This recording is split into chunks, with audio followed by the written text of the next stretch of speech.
Good morning, everyone. It's Sal, Stretford Post. How you all doing? And welcome to another episode of Breaking Dawn. Hope you're all doing good. Hope you're doing fine. Thank you so much for joining me this morning, guys. I really appreciate it, guys. Before I start, please don't forget to subscribe to the channel if you're new.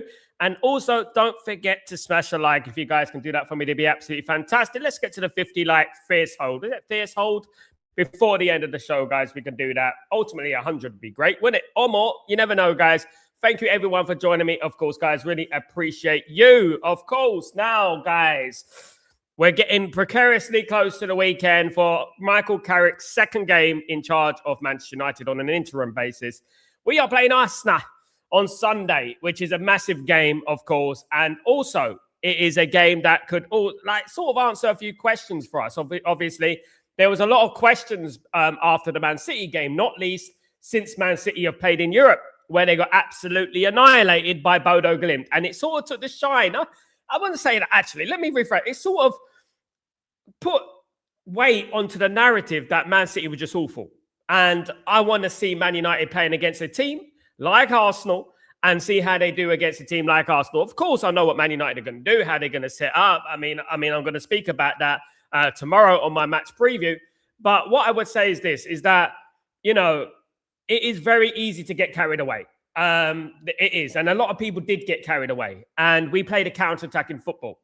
Now, some people who are less inclined on the football ball knowledge sector said that this was our best performance in 15 years. I don't think they saw us in the Parc de France when we beat Paris Saint-Germain 3-1, or when we beat Paris Saint-Germain 2-0, or when we beat Man City 3-1 at Old Trafford on Ole Gunnar Solskjaer, for example, guys. I don't think they've seen that. I don't think they've seen us go to the Emirates and things like that. I mean, obviously, it's very easy to say these things when you want to add narrative to your narrative, add weight to your narrative. Obviously, because they wanted Ruben Amorim out and stuff like that. But I really do hope that Man United perform on Sunday, and I really hope that we come out of the game unscathed. I mean, Arsenal are a very good side. Arsenal need to win. This is a very important game for them as well. If we win that game and Man City beat Wolverhampton Wanderers, obviously Wolverhampton Wanderers also in good form as well, then it's going to be a little bit of precarious situation for Arsenal. I mean, at the moment, I think it is 7 points. If Man United win, it could be down to 4. And as we know, Man City have got to play Arsenal at the Etihad. So there's a lot of football to be played, guys. There's a lot of football to come along, and the league isn't about a foregone conclusion. However, if Arsenal beat Man United, then you're going to have to say that it's going to be very difficult for Arsenal to drop 7 points, Absolutely. Of course, Man United always the subject. This week, it was about, the team of 08 and the team of 26, of Arsenal's team of 26. I find insulting. I really do find it insulting, because at the end of the day, I saw the 08 team. I saw the 07 team. I saw the 94 team. I saw the 99 team. Each one of those teams were better than this Arsenal team.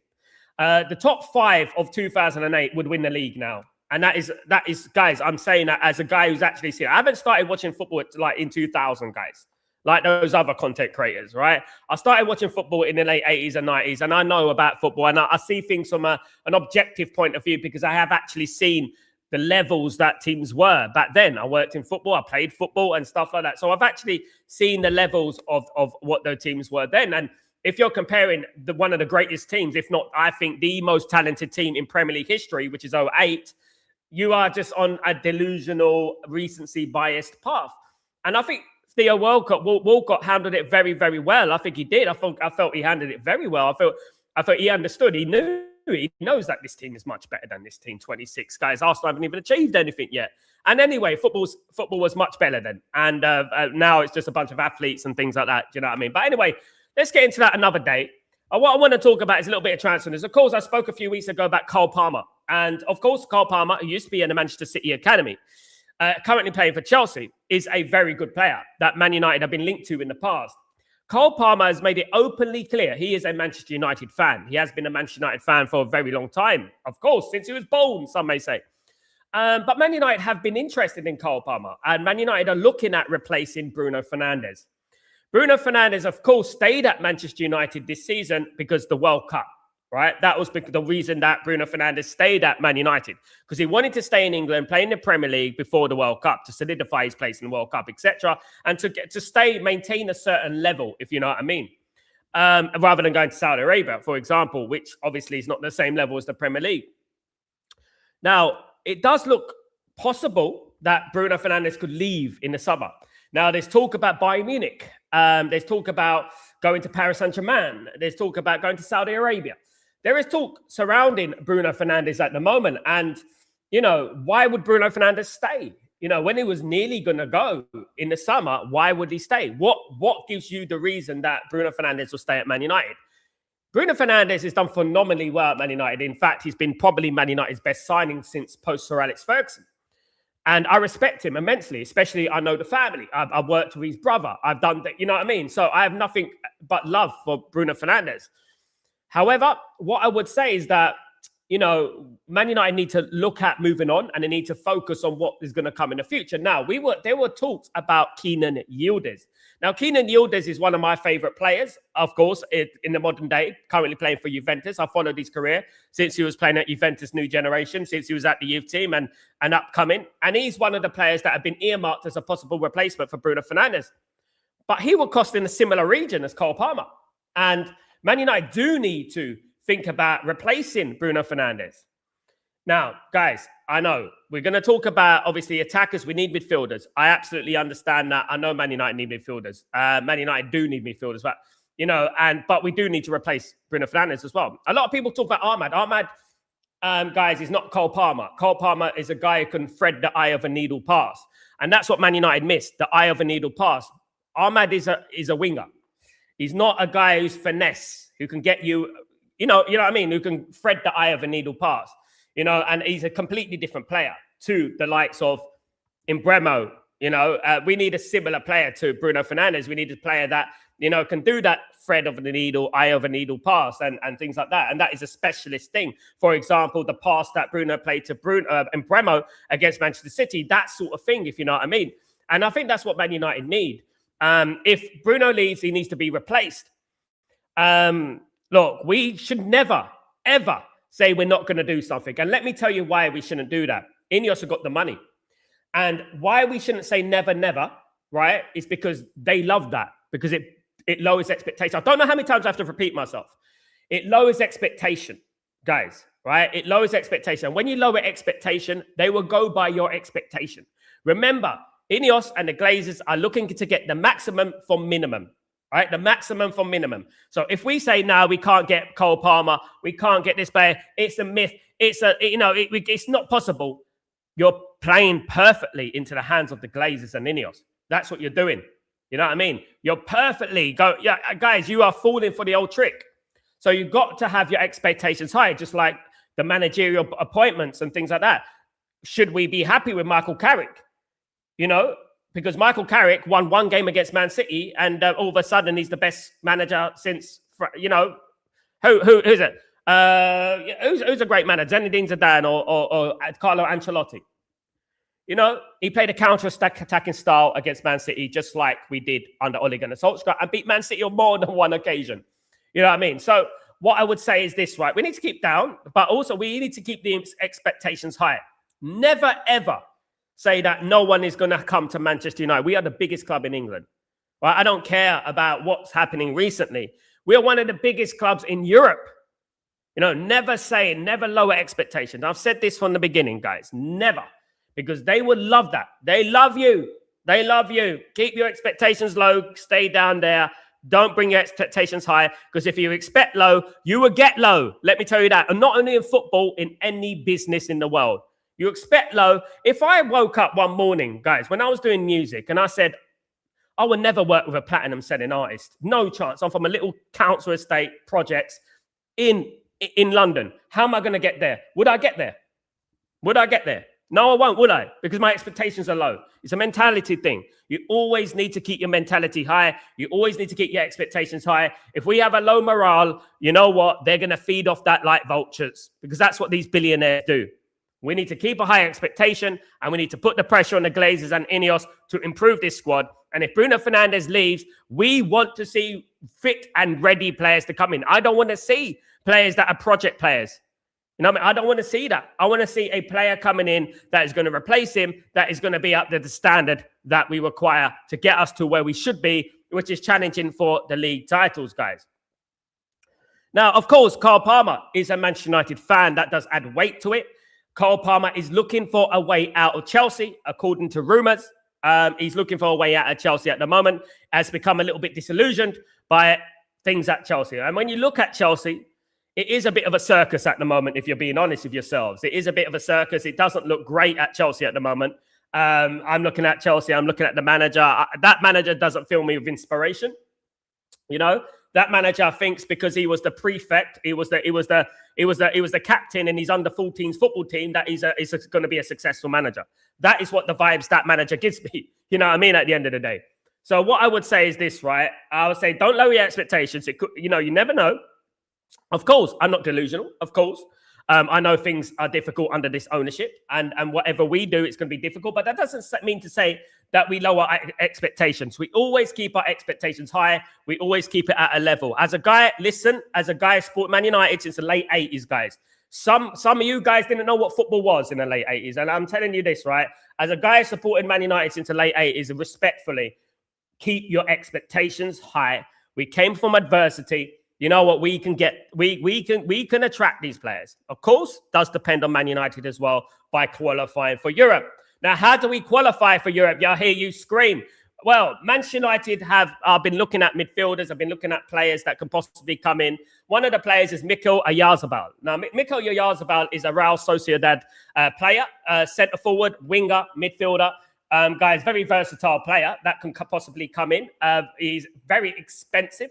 However, Manchester United have been interested in him for a while. 28 years old, guys. And look, he's a good player. He's a good player. And Mikel Oyarzabal, I spoke about him I think it was a couple of months ago. I think when Man United played Real Sociedad not too long ago, Man United were interested in, guys. Various reports said reports that Manchester United are interested in Real Sociedad attacker Mikel Oyarzabal. He adds that the club watched him during the match against Barcelona. The Red Devils are tracking Oyarzabal's situation after identifying him as a January signing. United hold serious interest in Oyarzabal. He has a £65 million, 75 million euro release clause. So it's a release clause. So they can't reject a 75 million thing. Now, guys, these links that have been coming out about Oyarzabal and all that, okay, that's all well and good. Now, I'm not going to flip-flop on this because I know that Man United should not be signing a 28-year-old for 75 million, even though he'll be ready to come into the team. I think Man United just put all their eggs in the Anderson, in the Adam Wharton basket, and I think that's what Man United should do. Man United should never move away from what the priority is, which is that midfield, and we need to fix that midfield. We do. When the likes of Bruno leave, when the likes of certain players leave, when Casemiro leaves and all these players, then we can concentrate on certain positions. We can concentrate on replacing those players. But right now, as we stand, this minute right now, Man United need midfielders. That's what Man United need. And I would stop at nothing to try and get deals done now for the summer. Even if we don't bring him in now, I would stop at nothing to get the likes of Adam Wharton, Elliot Anderson in the club now. In regards to Carlos Baleba, I got some news about Carlos Baleba. Man United are questioning the purchase of Carlos Baleba because of his performances this season. Man United are not too impressed with him at the moment, but that could change, of course. However, I would say that I don't like Ineos. I don't trust Ineos. And the thing is that, you know, I don't really appreciate their opinions on players. And to be honest with you, felt he had a good AFCON, felt he's a good player. Obviously, in the Premier League, it's a little bit different. In the Premier League, obviously, he's not performed to the level that he performed to last season for whatever reason that is. We can throw out all analogies and conspiracies. For whatever reason it is, he hasn't performed. Elliot Anderson and Adam Wharton are the perfect signings for Man United as we stand. That is perfect for Man United. There are a number of midfielders out there that Man United could possibly purchase. Of course there is. There's many midfielders that Man United are interested in right now, which we can possibly go for as well, guys, barring Ruben Loftus-Cheek and Ndidi and players like that, of course, which is absolutely disgraceful, by the way. Man United should concentrate on getting players that are going to take us to the level that we should be, which is challenging for the league title. That is where Man United need to be at the moment, right? And that's why I talk about Cole Palmer and I talk about Kenan Yildiz and I talk about these players because these players are players that should be signing for Manchester United. If Liverpool went after Cole Palmer, No one's going to question it, are they? No one's going to say, oh, he's never going to go to Liverpool. He's never going to go that, because they have standards.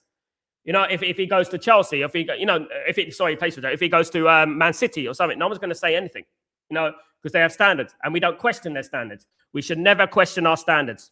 Never, ever, ever question our standards, of course, guys. And that is what it is at the end of the day. Now, guys, obviously, we're going to be linked to a lot of managers as well, not just players. One of those managers has been Roberto De Zerbi. Now, I didn't do the watch-along. Sorry, guys. I didn't do the watch-along for the Liverpool against Marseille game. I had a lot on, and I just couldn't do it, guys. And De Zerbi and Marseille really disappointed me yesterday. I felt that De Zerbi played very negatively, and I felt that he didn't really have the, how do you say it? He didn't really have the belief that they were going to go and beat Liverpool. And that really set some alarm bells for me going. And it should do, because he has been earmarked as a possible replacement for Michael Carrick, should Michael Carrick leave, of course. He's one of the main targets. And yesterday showed me a lot about him. And it was a kind of cowardly performance from Marseille. I expected a lot from Marseille, which is why I was going to do the watch-along. I did expect a lot from Marseille.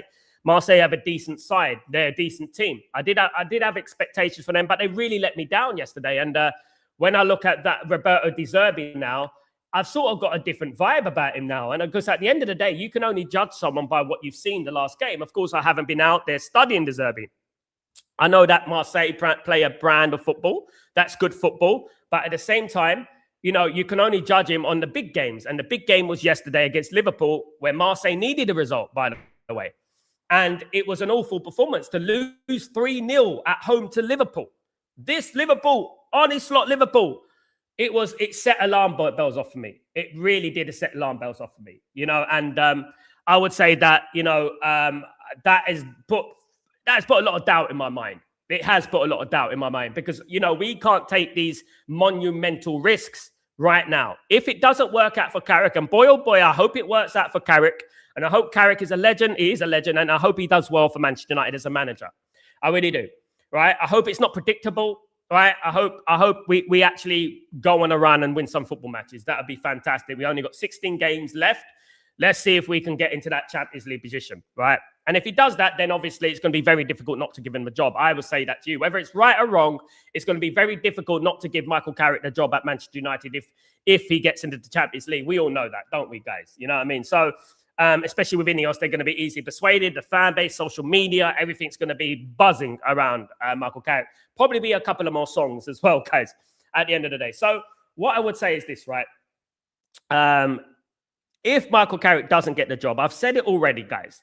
There's only a couple of men I want at Manchester United, which is Luis Enrique, of course, and obviously Carlo Ancelotti is another one.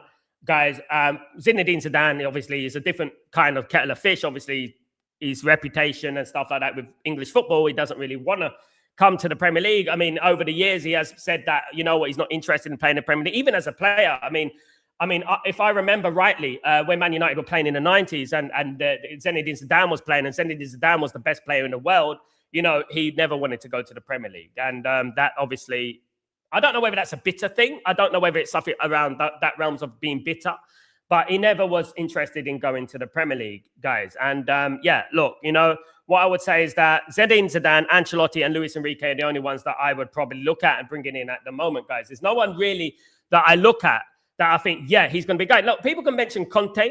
Of course they can. But Conte working under Wilcox, working under Ineos, especially Conte's a hothead, guys. Conte's not calm and collected. Conte's the sort of guy, right, who you would talk, you would whisper something under your breath, and you would go, what do you say about me? It would switch, it would jump. You know what I mean? He's that sort of guy. He's a very, very hothead, temperament sort of guy. You know what I mean? And I don't think he'll last 2 weeks at Man United. That's the thing about it. I don't think he'll last 2 weeks at Man United. You know what I mean? So I want Luis Enrique, because Luis Enrique is a balance here. Luis Enrique's got the temperament, he's got the attitude, he's got the discipline, he's got the man management, and that's why I would want Luis Enrique at Manchester United, because I think that he is ultimately the best manager in the world right now in regards to the managers that are not in the Premier League, of course, because obviously the managers in the Premier League are probably the best in the world. There's only a few managers that are available. Obviously, Areola could be available. Jurgen Klopp is never going to come to Manchester United, as we know. Xabi Alonso is never going to come to Man United, as we know.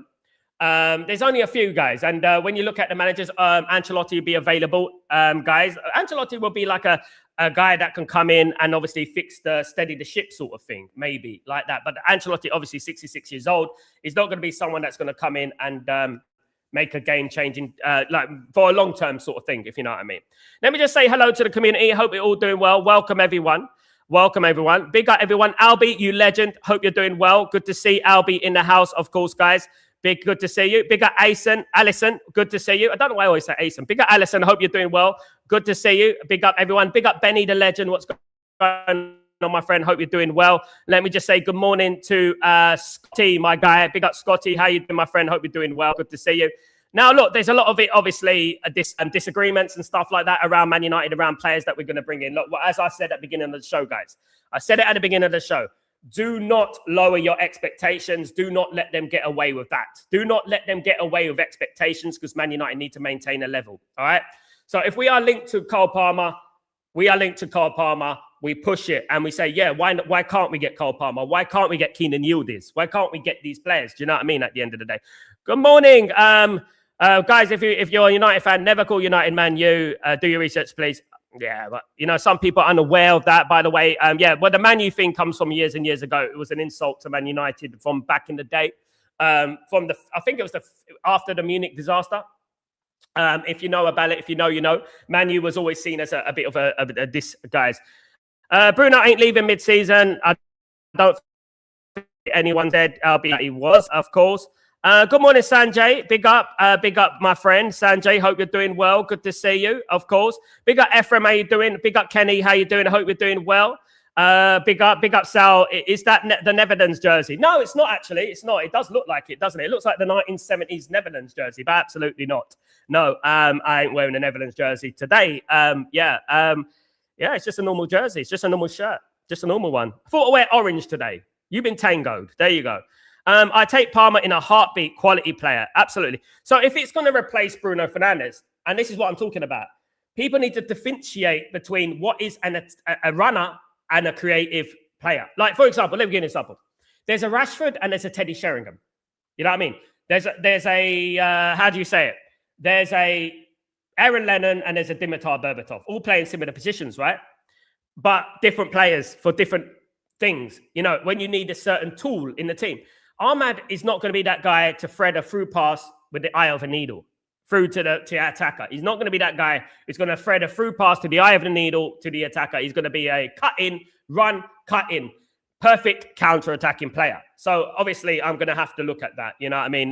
You have to look at that from that point of view because Teddy Sheringham was different to Rooney. Rooney's different to Berbatov. But they're all different type of players that bring a different set of skills. I sound like Liam Neeson here. Yeah, I bring a certain set of skills. Yeah. Well, definitely, Palmer brings a different set of skills to the likes of Ahmad and stuff like that. And Palmer, I feel, is a better player right now. And that's just factually, guys. He is. And plays for England. England are probably the best team, one of the best teams, top 3 in the world at the moment. So we have to do that. You know what I mean? Absolutely. Big up, Charlie. Palmer would be something, but that transfer window cost 4 arms and 4 legs to be get done. Market value, 110 million. Yes, so is Keenan Yildiz, which we're linked with, but we have to have standards high. Absolutely. Big up, Sanjay, and thank you so much, my guy, for your super chat. I really appreciate you. You absolute legend. Thank you, as usual, Sanjay, for your support. I really appreciate it. Thank you, mate. You're a legend. Why are Arsenal fans getting so offended? This team of theirs hasn't won anything.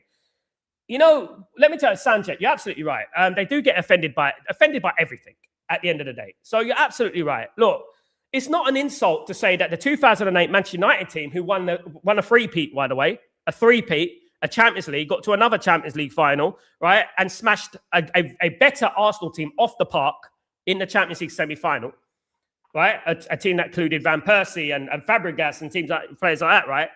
So they think they got this delusions in their head that Manchester United have never been as good as Arsenal, and all our history and what we've done in football doesn't even exist. You know, it's an insult to me and those people who witnessed the 2008 team to be compared to this Arsenal team. This boring Arsenal team who play in a very, very mediocre league, right? I said it many times, guys, and people can deny it. All they want to do, the top 5 in 2008, the top 5 teams in 2008 would win the league now. The top 5 teams in England in 2008 would win the league now. Man United dominated that league in 2008, right? It was a tough league. We had a big battle between a few teams, of course, guys, including Arsenal, right? But that Man United team of 08 are head and shoulders above that Arsenal team of today, right? The argument is flawed. The argument lacks substance. It's embarrassing to compare the two sides because the team that... Guys, I did say it. I said it the other day, and I'm going to say it again. Just compare the players, guys. Just compare the players. Go to 08 team, go to today's team. Compare the players. Compare them. It's embarrassing, guys. You know, and when they are comparing our great Man United team, and I'm telling you right now, the Man United team of 94, the Man United team of 96, the Man United team of 99, the Man United team of 2008 are better than this Arsenal team. The Arsenal team of 98, the Arsenal team of 2002, the Arsenal team of 2004 are better than this Arsenal team. Let's stop the recency bias and let's start calling it as it is. And let's stop this defensive attitude, because at the end of the day, go and win a Champions League and League in one season. Go and win the three-peat. And then come talk to me, all right? Come talk to me after that. We should have won the treble, by the way, in 08, by the way, because obviously Portsmouth cheated it and stuff like that. Go and then talk to me. At the moment, I respect you, Arsenal, as a club, but let's not get carried away here, right? Let's not get carried away, all right? And that's what I would say about that. Big up Sanjit, my guy. Palmer, definitely in a heartbeat. Big up, my friend. Good morning, Sal. I hope you're good, pal. Good to see you, mate. If the links are true, I wouldn't say no to Cole Palmer for that. Means he fit perfect, Bruno, if we get Palmer. Exactly that. And it's going to be difficult, of course, but the bigger plus for me, and like the Switzerland flag, is that he is a Man United fan. And I think that does help. That does help. I do think that the Chelsea environment is very underrated in regards to how toxic it is. I think it's very underrated. I think that Chelsea are a deathbed for young talent. I've said this for a long time. I think Chelsea are a team that bring through ready-made, but that have ready-made players. They're not a team that bring through players. Not that I remember. When I think about players that have come through at Chelsea, it doesn't really fill me like with names. I don't really get names that come to me. You can say John Terry, who wasn't a Chelsea fan. You know what I mean? At the end of the day, he was a Man United fan. Who came through at Chelsea that became a great player? Who came through? Lampard came from West Ham. Ashley Cole came from Arsenal, Crystal Palace. You know, who came through? Tell me. You know what I mean? At the end of the day, you know, Cole Palmer came from Man City. You know, so at the end of the day, I don't think that Chelsea are a bed of roses when it comes to young talent and stuff like that. I do believe that it is a place that you get stifled. Young players get stifled. And I do believe this. And I won't take away from that. I won't take anything away from what Chelsea achieved. Chelsea have always maintained a level and they've always been successful. But this recent years, since the new ownership, since the new model that we're trying to copy, by the way, I don't think it's working. I really don't. I don't think the new model of buying young for the future works. I don't. Buying prospect players and selling them on. I think it gives out the wrong message. I really do. And having 100 players and stuff like that, I don't think it really works, to be honest with you guys, if I'm being real. Big up, Joe. Hope you're well. Sal, I would take Cole Palmer in a heartbeat. Absolutely. Benny, people talking about this Arsenal team being the best squad that they've ever had, but they won nothing. The 04 Arsenal squad is better and no argument. There's no argument. No, it's recency bias, Benny. I've seen it. You've seen it. We've seen Arsenal teams. The Arsenal team of 1998, guys, would walk this team easy. Now, guys, I may say I'm controversial here. The Arsenal team of 1993-94 that won the Cup Winners' Cup against Parma are better than this team. They're better than this Arsenal team. The 1994, you know, the ones who made a song about 1-0 to the Arsenal, 1-0 to the, you know, with Pet Shop Boys and all that, you know what I mean? A great Parma team that included Gianfranco Zola, Faustino Asprilla, Thomas Brolin, and you know what I mean? Gianfranco Zola and players like that. You know what I mean? They beat that team. So I think that team is better than this team. Let's think about something very, very objectively here, right? Back in the 90s, right, and before that, there was football, and there was football only. Now, I've just come back from Italy, right? My relatives are Italian, my wife's Italian, and everything like that. I just come back from Italy, right?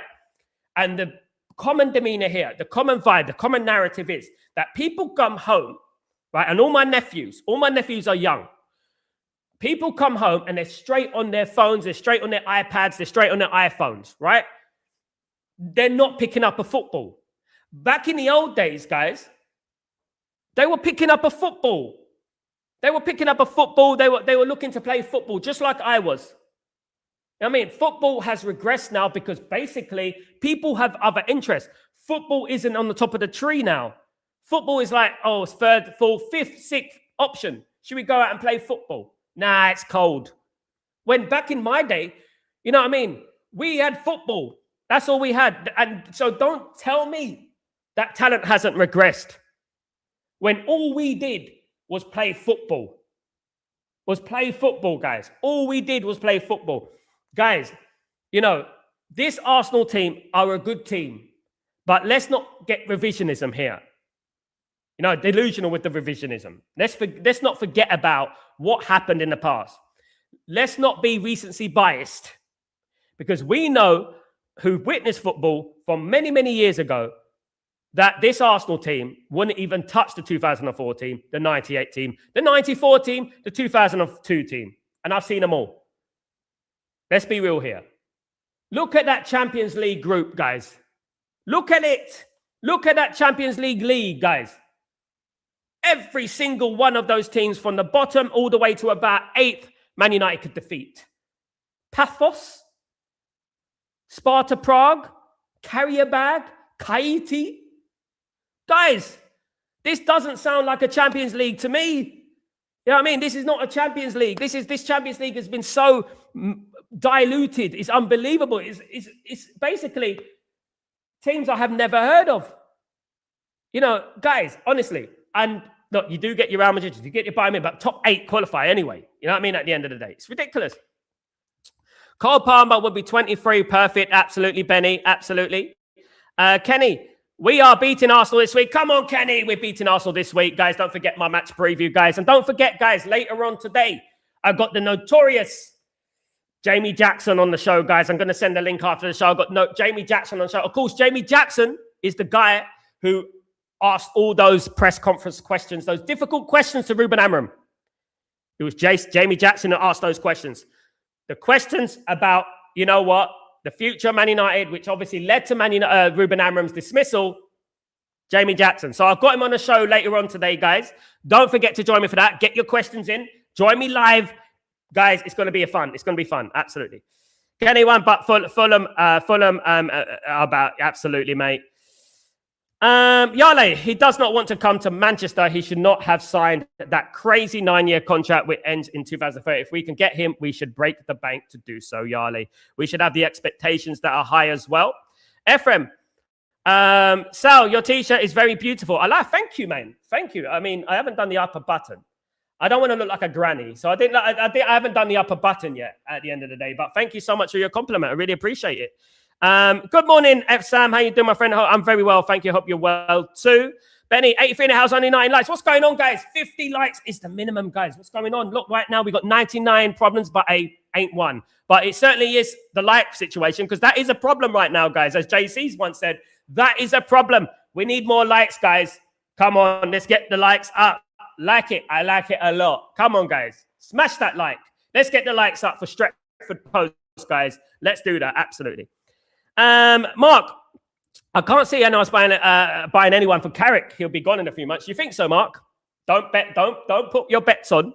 If he wins the next, I say 13, 14 games, we've got 16 games, we can't win them all. But if he wins the next 13, 14 games, don't be surprised if they give him the job, Mark.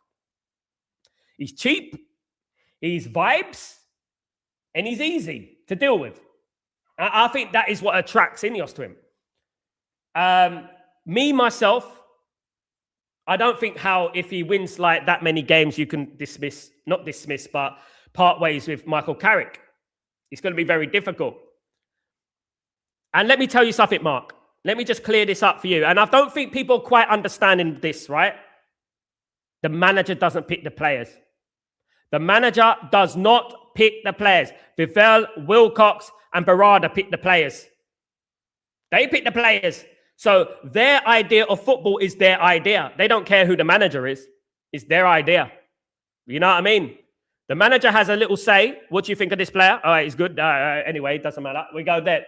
The manager is picking. The Wilcox, Vivel, and Barada are picking the players. So it doesn't matter if Carrick is in charge or not. They're still going to build for what they believe. Though they believe, not the manager. Just to clear that up. Sal, do you take Mateta in January? I would, but I don't think we need a striker at the moment. I think it was stifle Sesko. Let's get to 50 likes. Nice. So thank you so much, Albie, you legend. Thank you so much, my friend. Guys, Benny, people don't realize how big a job the Manchester United job is, and it's it's going to take a special manager, yes, to get back to the very top. Remember, only 3 managers have won United to the league. It's exactly what it is. You know? When you think about Man United, who's won the league for Man United? Obviously, before Matt Busby, we won the league. Yeah, there's only 3. When you think about what Man United in between 1958 and 1992, there was not much in the way of league titles and things like that. And this is what I worry about, because obviously I look at Man United and I think about the history, and we've got this thing in our head that, you know, Man United DNA and young players, we've only brought through 14 young players in our history, right? That's one thing about it. And, you know, between 1992, by the way, and late 60s, after the class, after the 1958 Busby Babes. So obviously we have to worry a little bit. Luckily for what Sir Alex Ferguson built, he built a dynasty. It is slowly getting taken apart by the Glazers and Ineos. And right now, we are 13 years without a title, guys. I would ask any one of you guys, right? I will ask any one of you, and I want you to answer really, really honestly.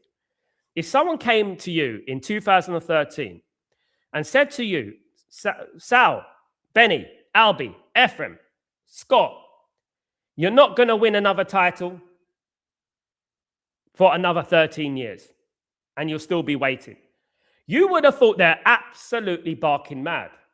You would have thought that, what the hell happened? Did we go into administration? What happened then? Man United not winning another league title for 13 years from now. And I remember it very, very well, guys. I remember when David Moyes took charge of Man United, and I was a little bit skeptical. I did not want David Moyes. I never felt that David Moyes was the right guy. But I went to games, and I did say David Moyes. I did sing for David Moyes. And I went to games, but I never had that feeling that David Moyes was going to do anything special. It was like something clicked in 2013, right? Whilst the season was going on. I mean, obviously we started pretty well. I remember us beating Swansea and 4-0. I think it was 4-0 in Swansea. And I remember thinking, same old then, you know? But as the season went on, I started to see Man United losing 4-1 to Man City. This type of thing started happening. We started losing games easily. And this spark that I had in my mentality, in my heart, in everything, just slowly disappeared. You know, and when you get on the realms of that, the confidence and that just resonated, you know. And when we bought Juan Mata, and fair play to Juan Mata, when we bought Fellaini, they just weren't Man United players. They just weren't Man United players, you know, and it didn't work, you know, and obviously we've been suffering since then, you know, and we never challenged for another league title. But if someone told me when we lifted that title, when Van Persie buried that volley in the back of the net against Aston Villa at Old Trafford, and Bonlahor gave a ball away, by the way.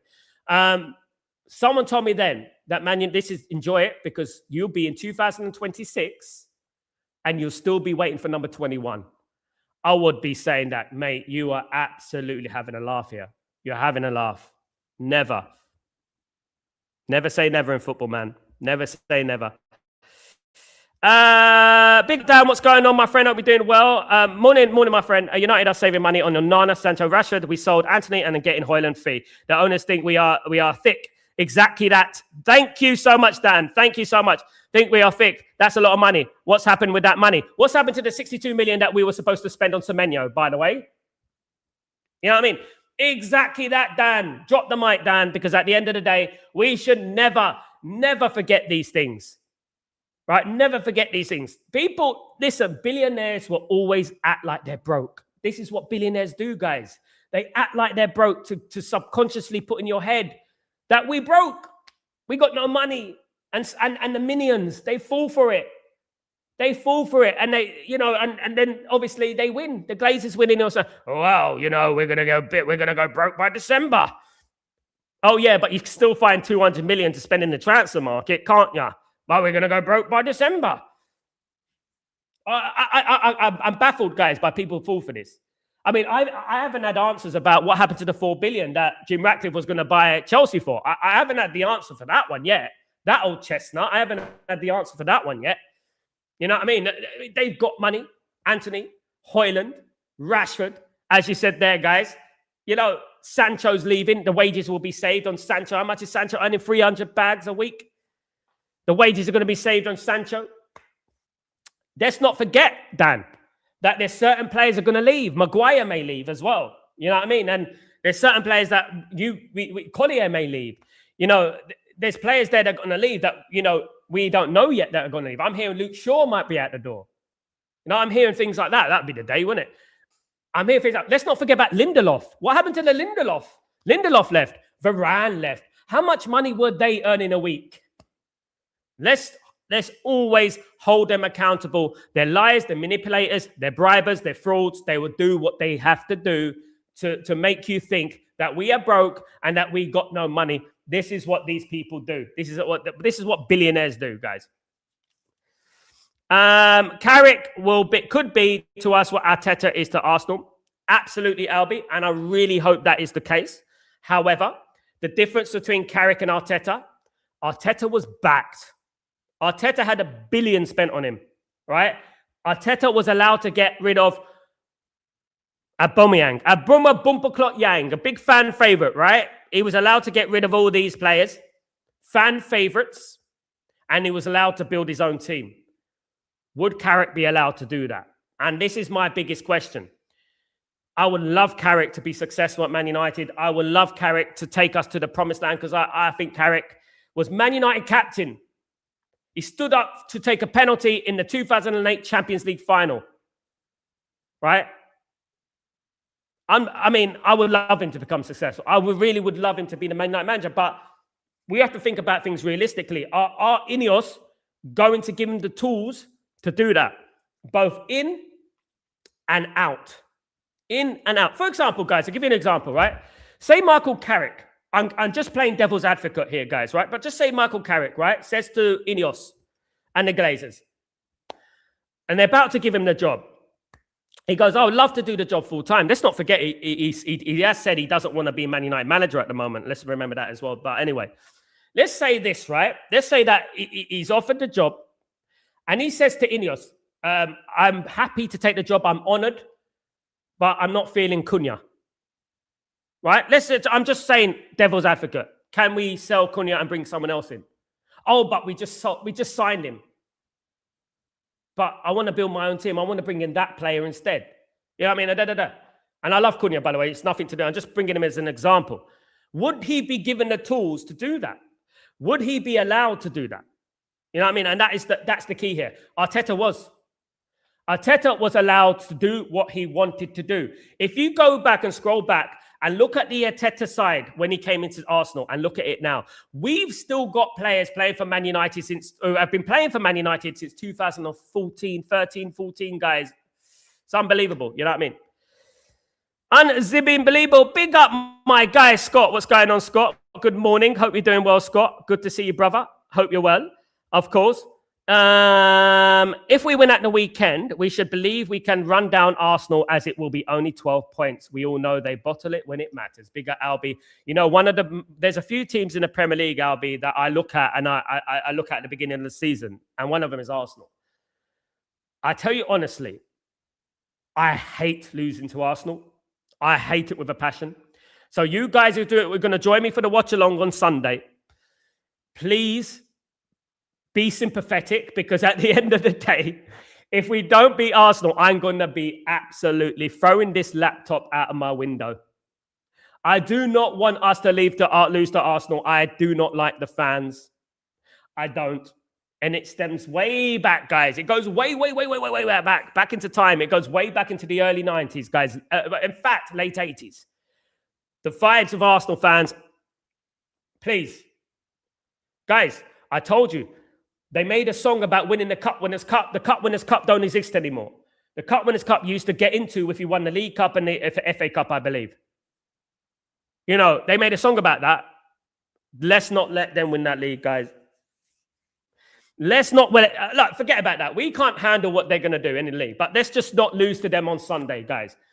Please, as Steve McLaren said, please don't lose to Arsenal on Sunday.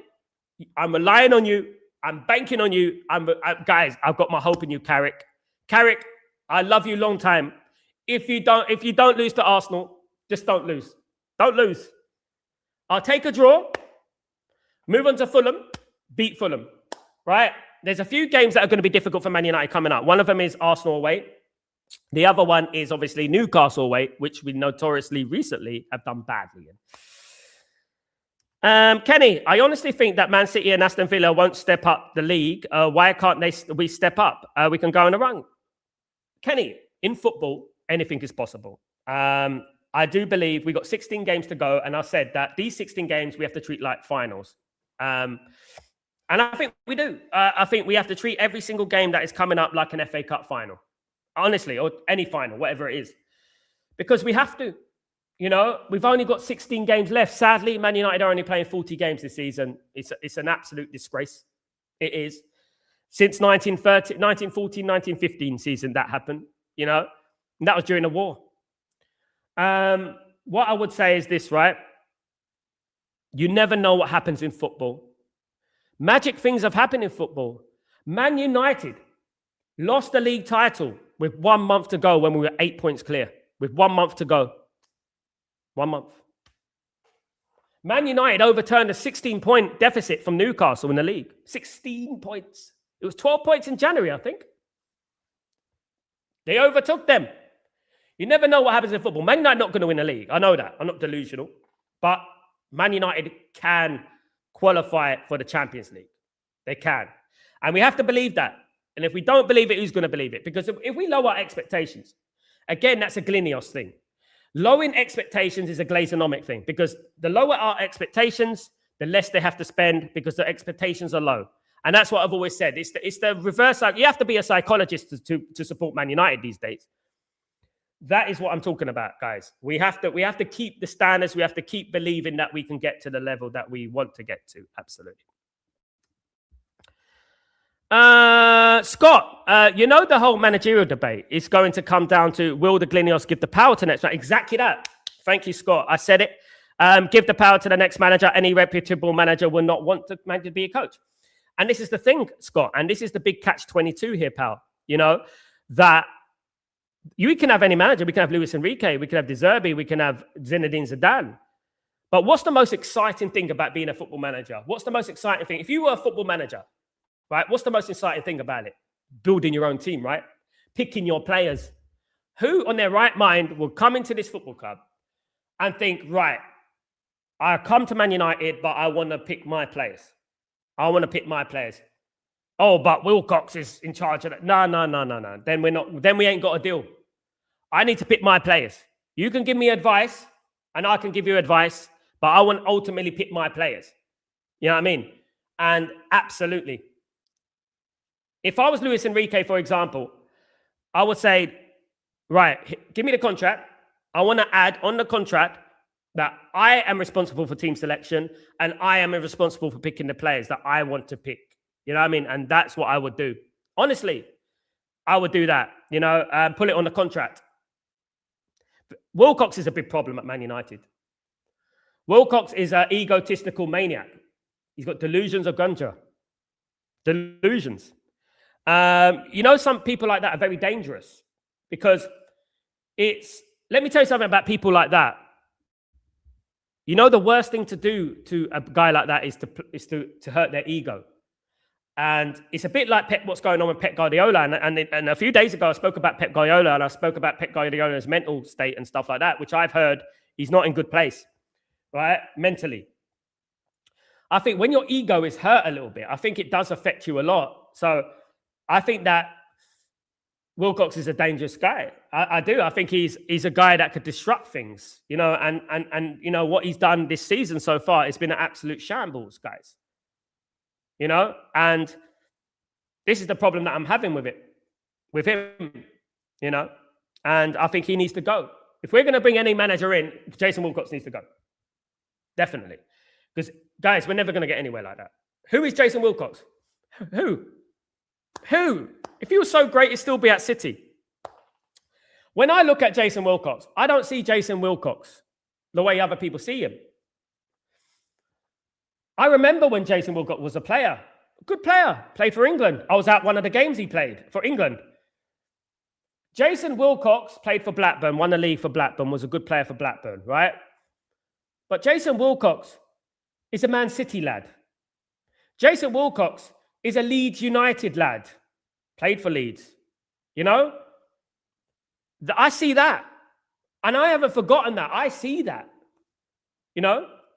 And we know our history of Leeds, and we know our history, obviously, of Man City. So, you know, he has no affiliation with Manchester United. The only thing that Jason Wilcox can remember about Man United is losing to Man United.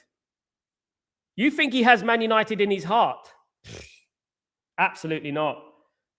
I don't think any of our board, or even Jim Ratcliffe, mank, ball and bread, season ticket holder. He's not a season ticket holder.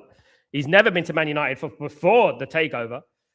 But he's a Chelsea season holder. Do you think any of those people who are currently running things at Man United have Man United in their heart? Do you honestly think that? I don't. You know? They don't have Man United in their heart, you know, at the end of the day. Paul Scholes supports Oldham, by the way. People got to learn about who these people support. If it was me, I would be, you know what I mean, everything I've got, I would be making sure Man United will be being successful on the pitch, you know what I mean? Morning, David. How you doing, my friend? Hope you're doing well. Really good to see you. Hope you're blessed. 100 million minimum for Palmer. He is a lad that has injury prone as well. A lot of them are these days, mate. So is Keenan. Absolutely. I think they're running him well. I think it's their training regime. So if Ratcliffe really loves United, he would offer 67 million for Anderson or Walton, absolutely in a heartbeat, because it's what United supporters know. We need at least one of these players. It's a no-brainer. Exactly that, Dan. Exactly that. And why are they not doing the groundwork now? They should be doing the groundwork now for Anderson or Walton. You know? Agreeing a deal, because we know that, Man City are going to come into the equation. Liverpool will come into the equation. Real Madrid will come into the equation. Real Madrid are looking for a midfielder, guys. Real Madrid have been earmarked to saying that they want Walton. I'm hearing that Real Madrid want Walton. You know what I mean? This is, you know what I mean? Like, we got to act quickly, and we got to get the groundwork done for these deals. Even if we get a verbal agreement, like I said the other day, a little signature on the tip. So by the summer, we're ready to just finish the deal and get him over the line. Guys, the World Cup is coming, and we know that Anderson's going to have a good World Cup. Trust me, guys, he's going to have a good World Cup. Knowing Anderson, what a good player, he's going to have a good World Cup. The three-peat, the 08 double, and 2 consecutive Champions League finals. Guys, Arsenal will win the league, right? And then they'll start comparing to the great teams in history. The Man United team of 08, alongside Barcelona, are 2 of the best teams. I'll say 3, right? Real Madrid, who won the 4 Champions Leagues, 5 Champions Leagues. Man United, the one that included Bale and all that, right? With Cruz and Modric. Man United team of 07, 08, 09. And the Barcelona team, 2009, 2010, 2011, and all that. Those are the best teams in the last 30 years. Arsenal do not get in the top 10. This Arsenal team, right? I would even argue that Leicester City team is better than this team. And I'm not being overly sensationalist. I'm not saying that just to diss Arsenal. I'm not saying that. But I honestly think that, guys. I think there's a huge disrespect and recency bias surrounding Man United, what Man United achieved. I honestly feel, right, that they want to delete the legacy of Man United, because I'm not seeing Ryan Giggs included in any of the Hall of Fame, for example. I'm not seeing Cantona included in any of the greatest Premier League teams of all time. I'm not seeing Cristiano Ronaldo quoted as being the only Ballon d'Or in the Premier League alongside Marco Owen. You know what I mean? I'm not seeing them being included in the best teams in the Premier League history. This is what I'm saying. I think they're just actually trying to delete our heritage and our history. It's like let's delete the Man United. We don't want to know about Man United. It's like the sheikhs of Man City are paying people to spit this garbage. You know what I mean? It's ridiculous. It was a stupid question from Wilcott, but I appreciate his reaction. Right? He agreed. It's a laughable debate. Rooney was serious. Rooney wasn't joking. He goes, he's serious. He knows.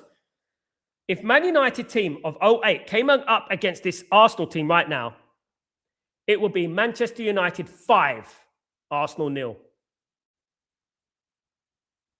That is what it would be. No joke, guys. At least. Right? Let's not go there. You know what I mean? Absolutely. Charlie, if Jim wants us to calm down a little, he will sponsor the Palmer to us. He can give the money right now. Big up, Yarley.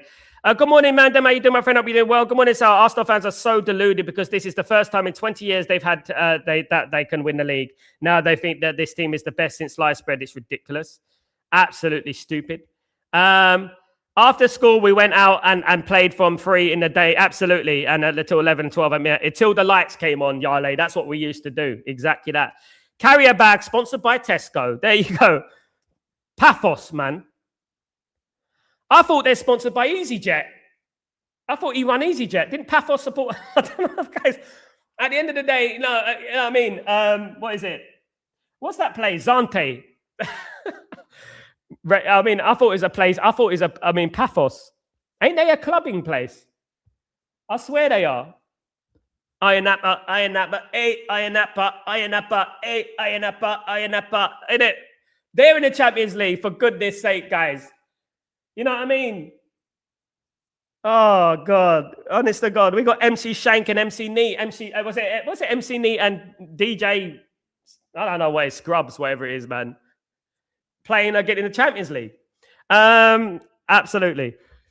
Dave, good morning. How you doing, my friend? Hope you're doing well. Grinnos really let Naz down. He did. Absolutely, Dave. Big up, Dave. Will Sesko start against Arsenal, Shanjit? No.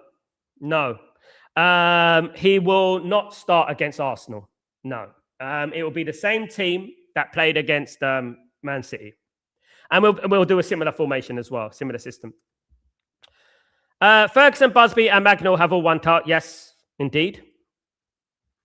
But Magnell was way, way back. Of course, Scott, Sal, just say it in the way it is. This is ownership. I really do not want to spend the money. Will you see Bruno back, Maguire? They don't want to spend money, mate.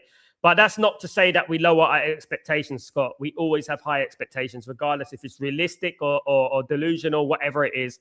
We always should have high expectations, because if you lower expectations, you lower your ceiling. And that's what happens. And they want that. They want that. So if we're linked to Cole Palmer, which we are linked to him, by the way, if we're linked to other players, right, Oyarzabal and players like that, then, we should keep the energy. Say, yeah, that'd be a good signing. Yeah, go and do it. You know what I mean? At the end of the day, go and do it. Do it. You know what I mean? Sound like that guy. What's it? Starsky and Hutch. Do it. Do it. Do it. I mean, that's what I'll do. Absolutely. I watched Dodgeball the other day. Dodgeball's a great film, by the way. Dodgeball is one of the most underrated comedies of all time, by the way, with Ben Stiller. Part 2's coming out. I can't wait for that, by the way. Don't know why the conversation has gone to that, but there you go. That's Stretford Post. Matt's the only decent buy from Chelsea. Mata, yeah. I mean, okay. It's all right. Good morning, my friend Kerwin. How you doing? Absolutely. There's rumours swirling that we want to bring back Rashford. Where are they going to play him? Who is going to bench? And Bremo, let me just say this, Scott, right? This was not ultimately an Amorim decision. Getting rid of Marcus Rashford was not ultimately just Ruben Amorim. This was Wilcox and Berard and Vivell as well. So I don't think he's going to play for Man United again. Remember these words. Marcus Rashford will not play for Man United again. Let me tell you. Big up everyone, guys, in the stream. Really appreciate you. Shabam, what's going on? Morning, Sal. Winning against Arsenal the way they won against us will be a cherry on the top. Let's go. Wish the best for carrots, skulls, but and Neville can go and suck someone's candy. There you go. There you go, Shabam. There you go. Big up the candy suckers. Absolutely. If Casa makes big up Scott, if Casa makes his players options with starts and we make Europe, his wages should back up to £350,000 a month. There are bonus built. Yeah. If Casemiro plays over 35 games this season, we trigger his one year extension. He's in the way. He's on the way. He's almost there. Mandem, we should have a clear out in the summer. Can we, as a fan base, let go of players also? They could be sold to generate funds. Yeah, exactly that. We're very, very, guys, as a fan base, we're very, very nostalgic, innit? We're very, very clingy to players. You know what I mean? And this is the problem. You know what I mean? Big up, everyone. Benny, I think Wilcox has set us back about years. I agree, mate. His ego got a manager sat that I firmly believe was on the verge of turning it around. And I 100% believe that. I agree with you, Benny. 100%, mate. And in time, the Mandem minions and all those guys there, they're going to realize it. You know, they're going to realize that he did hold Man United back, to be honest. You know what I mean? He did. Absolutely. Big up, everyone. And big up Albie. Albie, you're a superstar. Thank you so much for your support to the channel. And big up anyone who got the membership, guys. Thank you, Albie, for supporting the channel as usual. You're absolute legend. Thank you so much, guys. Guys, I'm going to give you the redirection to the stream later on. I've got Jamie Jackson on the show, guys, later on. So don't forget to join me for that. Guys, very important. Join me for that, guys. Get your questions in and everything, and I'll pose it to Jamie Jackson, of course, guys. Don't forget to join me that. Obviously, Jamie Jackson is in the press conferences. He asks Ruben Amorim questions. He asks Michael Carrick questions. So he's obviously an important journalist. So big up, everyone. Thank you so much, Albie, again. Guys, thank you, everyone who's joined me today. I really appreciate you. Absolute legends. Please don't forget to subscribe to the channel. Smash a like on the video and all that jazz, guys. And thank you. Big up, Boxer. The 08 squad, Tevez, Rooney, Nani, Ronaldo, Rio. Nani couldn't get in the team. Nani will walk into that Arsenal team. These Arsenal fans are delusional, man. They need therapy. I swear, Arsenal, you know what? I swear when the baby is born, right? They got the baby. They go, it's a boy. Oh, it's a boy. You're so happy. It's a boy. But we got something. You need to sit down. We need to tell you something. We need to tell you something. Oh, what is it? What is it? 1 year down the line, right? 1 year after the baby's been born, the baby's a toddler. They have to tell him, right? They sit down. We have to tell you something important. What is it? What's going on? What's wrong with my baby? He's got Arsenal-nitis. What? Arsenal-nitis. What's Arsenal-nitis? Arsenal is a disease that you get when your baby supports Arsenal, and they get very delusional, and they think Arsenal are better than any team in history. Anyone that comes through, Arsenal is better. Any player that plays at any football team in the world, Arsenal are better. All right? They make up names for players. They start speaking in fake accents. They start pretending that there's some scary team. And they start telling everyone to be scared of Arsenal. They start telling everyone, scary Arsenal. They start getting delusions that the media are against them and that VAR are against them. I'm sorry, but your son has got this. Oh, no, no way. That can't be. Yeah, Arsenal-nitis. Arsenal-nitis. Your son has got Arsenal-nitis. I'm sorry. But on that note, thank you, everyone. Big up, everyone, for joining me today. Have a great day, LB. You too, you legend. Have a great day, Scott, and all the members in the stream, of course, guys. Benny as well, legend. Guys, Daryl, didn't see him today, but big up Daryl, of course. Big up all the legends. Have a great day, evening, night, wherever you are in the world. I'm Sal Warner. This is Stretford Post, and this is Chatterboxer. This is Breaking Dawn. Chatterbox later. Jamie Jackson exclusive. Join me for that. See you then. Peace.